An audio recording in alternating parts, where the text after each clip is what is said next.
Here's a fact about Kirby Superstar. Kirby Superstar, or Kirby's Fun Pack if you're a pal, is a beloved Super Nintendo classic released in 1996 or 1997 if you're wait, I already made that joke. And developed by Masahiro Sakurai and no one else. He made this game all by himself. But what if I told you there was a strange group of people who didn't like this game? These people are part of the political group known as the Leftists.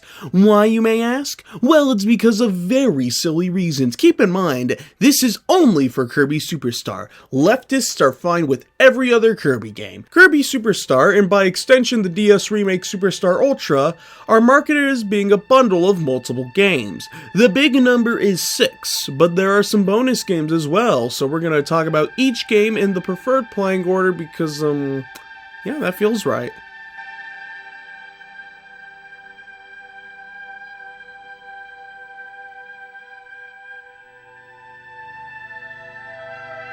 The opening cutscene shows a frightening sight. King Dedede is stealing all the food, and we've got to stop him. We start off this game frolicking through the fields of green greens. We fight a few enemies, and then we fight our first boss. Wispy Woods here to blow puff clouds and apples at us. This is the first problem these leftists have with Superstar. These tree huggers don't like the fact that you fight a dangerous tree.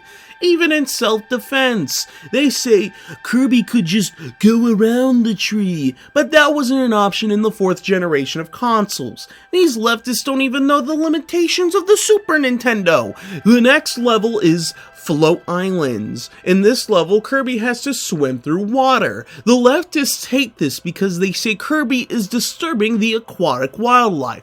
And I say, so what? Why do a bunch of dumb fish have to interfere with my right to swim in random lakes? This is bullshit. Next we get to the bubbly clouds, and once again, the leftists complain that Kirby sucking and spitting is causing the carbon monoxide levels to rise. And to that I say, look at all these structures. Those have to pollute more than Kirby, not gonna lie. The last level seems like a dream for those leftists. Kirby defeats the king and redistributes all the food back to the working class.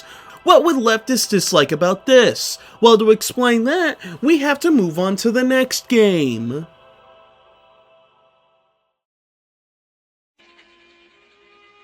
One day, Kirby and King Dedede have a friendly rivalry violence race to see who can eat the most food, while on the move. To win this game, you have to eat more food than Dedede and beat him to the finish line. Very easy to do both at the same time. The problem leftists have with this is that Kirby doesn't immediately guillotine Dedede, which is ridiculous. This is a kid's game. They also complain that they stole food from the Dreamlandians to set up this race. However, if you look at the ending of Spring Breeze, Kirby just dropped the food wherever, so this food could have just been there already. Unclaimed. Complaint debunked. Now, since this is the shortest of the games, I think this is a good opportunity to talk about the 2 mini-games included with Superstar. The first one is Megaton Punch. In this game, you have to compete with an opponent in a series of timing minigames to see who can punch the biggest hole into Popstar. Leftists hate this because they claim it encourages people to destroy the planet, which is wrong. But look at that crowd. If this really destroyed the planet, why would the people be cheering? Plus, it regenerates in between rounds. The planets are fine. Next one up is Samurai Showdown. This is a weird one. Kirby's not even in this one. What the hell? Oh, wait. Hold on. I meant to say Samurai Kirby. As the name suggests, this one has Kirby in it. Yeah, I can't find anything. I mean, leftists can't find anything wrong with this one. Let's move on.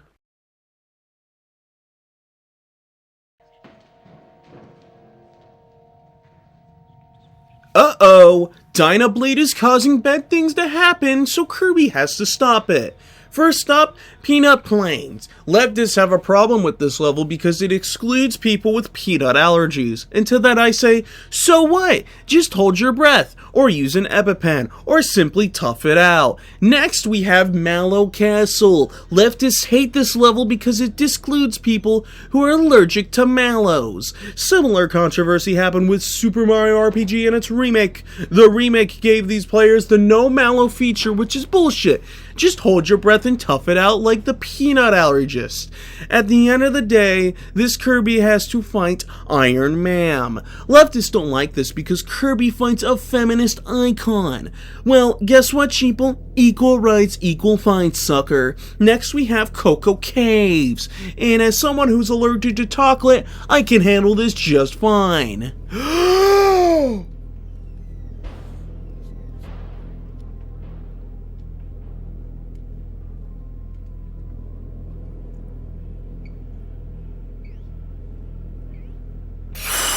Okay, that's enough of that.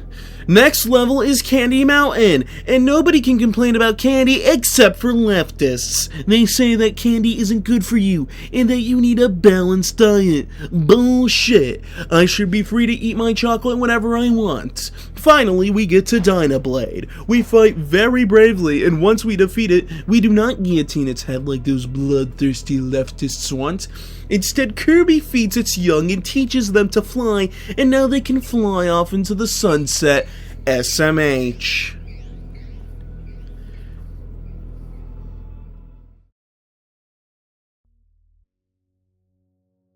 The Great Cave Offensive, which is what I'm gonna do to these leftists, has Kirby falling into a cave, and he collects treasure on the way out, and that's it. Leftists hate this game because Kirby allegedly steals artifacts from these underground civilizations such as Indiana Jones's whip, Rambo's bandana, Cinderella's slippers, and Undertale souls. What is this ancient civilization? A movie set? But these ancient civilizations are long gone, so there's no problem. Ignore the fact that every level of this game is teeming with enemies, but that's really all there is to do to this game. Nothing much to really comment on. I mean, there's some bosses you have to defeat, like this cute sailor whale, and a really cute little computer game, and then whoa! What the hell is that? Really putting the offensive into the Great Cave Offensive. Yeah, I cannot think of a good excuse for this. Sorry, facts about Truthers. I have failed you. I will say, however, that they made Wham Bam Rock into an actual rock in the remake, but after that jump scare, Kirby leaves the cave, keeps all of his well-earned treasures, and moves on to the next game.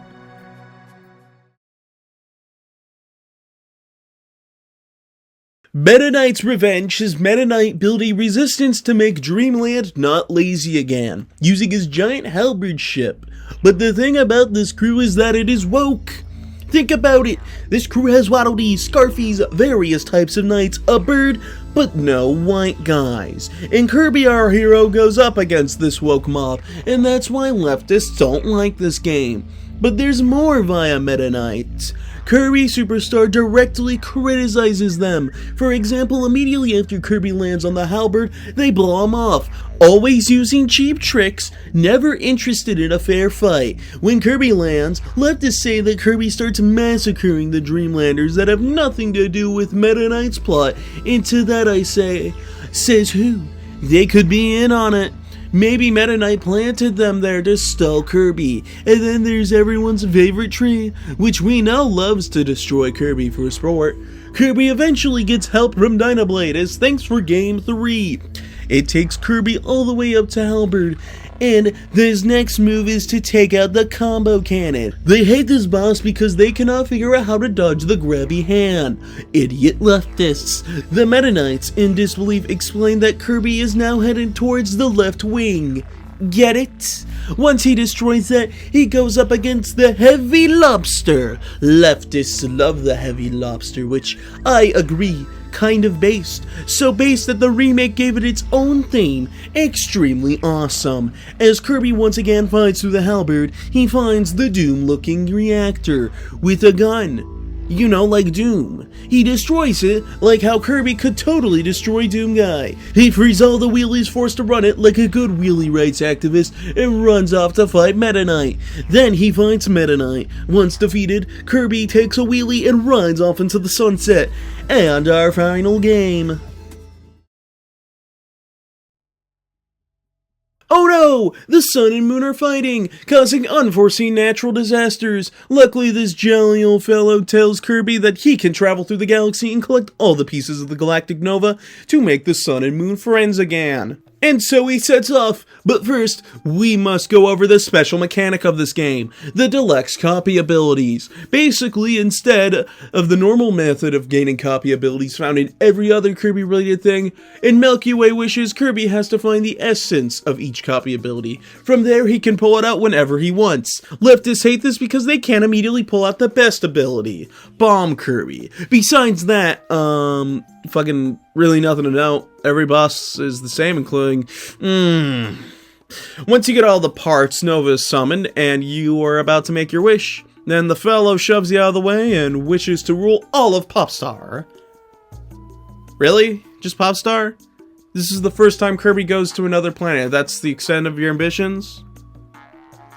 But Kirby goes on a quest to defeat Nova for some reason, and then goes after the little fella. Now, I know some of you hasty viewers might think I'm going to bring up the fact that the final boss's name is Marx, which might draw some parallels to Karl Marx.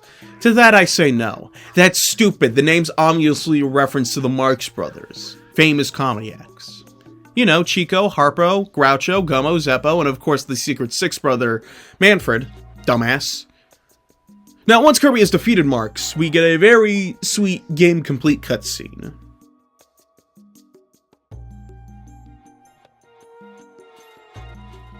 Kirby Superstar Ultra included 4 new games. They aren't really that important, a lot of them reuse stuff from the other games. First one is Revenge of the King. King DDD wants a rematch, and so Kirby storms his castle one final time in a harder version of Spring Breeze's final level. Meta Nightmare Ultra has Meta Knight go through more linear versions of all the original games, except Gourmet Race, because that'd be stupid. At the end, he uses Nova to fight Galactonite, who from there on would become a reoccurring boss in the series. Helper to Hero lets you play as one of the various helpers and endure the endurance. And then the True Arena. I didn't bring up the original arena that appeared in the SNES game because, as the name of the True Arena implies, that is the false arena. And we don't like falsehoods on this show. But it's basically a boss rush. Oh wait, I forgot about the leftist. Galactonite is pink and Metanite is blue. That makes the trans colors, which means... Never mind. You may be asking, John Fax, what was the point of this video? Well, if you thought the leftist takes on Kirby Superstar were bad, what about other takes on how the world should be run? Imagine one day wanting to play Kirby Superstar, a dream that could totally be fulfilled with modern Nintendo. But you can't find it, because the leftists don't like it.